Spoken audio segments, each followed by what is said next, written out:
Good evening, I'm Salia Strzemska and you're watching Ukraine Brief. It's been 1,352 days since Russia launched its full-scale invasion of Ukraine, and here's the latest update. Russia stepped up its attacks on Ukraine overnight Thursday, launching 90 kamikaze drones. The Ukrainian Air Force reports 27 strikes across 13 locations. On Wednesday evening, Russia launched multiple drone attacks on the city of Kamianske in the Dnipropetrovsk region, killing one person and injuring at least 8 others. What are believed to be Shahed-type drones struck a 4-story residential apartment building, setting it on fire and trapping residents in the rubble. Social media footage shows the moment when rescuers freed the residents from the building engulfed in flames. Cars, power lines, municipal infrastructure and the city's railway station were also severely damaged in the attack. Some areas of the city were temporarily left without electricity, and train routes through Kamianske have been limited. Ukrainian air defenses often shoot down such drones before they hit residential areas or Ukraine's energy infrastructure. This footage released on social media shows the moment when one of these kamikaze drones was destroyed just seconds before hitting an apartment building. In the eastern Donetsk region, at least 10 people were wounded as Russian strikes damaged more than 7 dozen buildings, 17 of which were residential. In Kramatorsk, 6 civilians were injured and administrative buildings were damaged when Russian forces dropped 3 aerial bombs.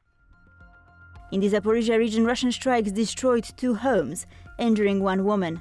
Nearby houses were also damaged by the blast waves from the strikes. Additionally, in the Zaporizhia region yesterday, Russian forces deliberately targeted an emergency vehicle, injuring 4 rescuers. All 4 are receiving medical assistance. Overnight on November 5th, Russian forces attacked railway infrastructure in the Chernihiv region, north of Ukraine. Drone debris also damaged a residential house and a car. No casualties were reported. Hundreds of miners were trapped underground after a Russian strike on the Dnipropetrovsk region damaged critical infrastructure and knocked out power across the area. According to Ukraine's Ministry of Energy, a Russian strike has cut electricity to 8 coal mines. At the time of the incident, 2,595 miners were underground. As of 3 p.m. local time, rescue operations were underway to bring the miners safely above ground. No fatalities or injuries have been reported.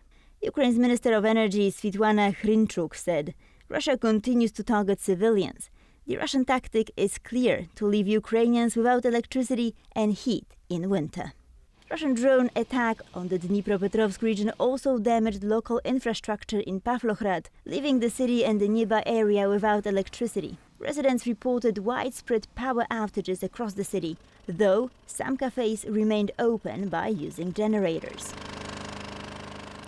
A Ukrainian drone strike overnight targeted an oil refinery in Russia's Volgograd region. The attack halted production at the facility. A Ukrainian drone attack hit Lukoil's Volgograd refinery Wednesday night, with about 75 drones targeting the facility. The refinery, one of Russia's largest, processed 15.7 million metric tons of crude in 2024, around 5% of the country's total refining capacity, according to Ukraine's general staff. Footage on social media shows a large fire at the site, located about 450 kilometers from the front line.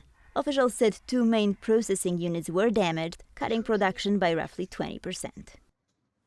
Ukrainian special forces have also released new footage showing the destruction of a Russian warehouse storing Shahed drones in the occupied Donetsk region.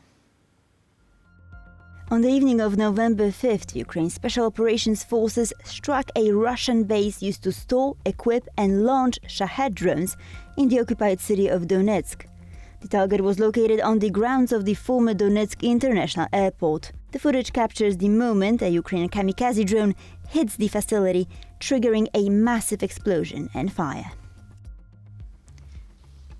Leaders of Sweden and Estonia say the Baltic Sea is under more pressure than ever, but also better protected than before. At a press conference in Tallinn, they urged tougher sanctions on Russia, saying it has to pay for the destruction in Ukraine. we, together with neighbors, we really develop our efforts to disrupt the shadow fleet's activities. And I think they are vulnerable.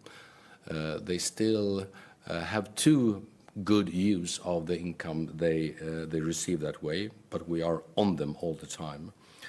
And it's my firm belief that Sweden and Estonia and the rest of the EU must prepare for a long-term isolation of Russia.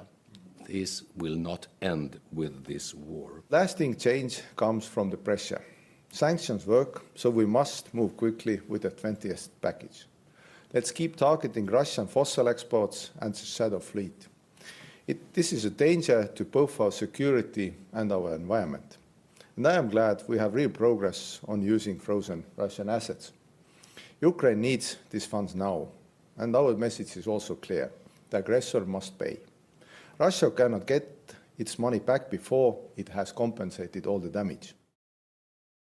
For Ukraine Brief, thank you for watching, and please stay tuned for more here on TVP World.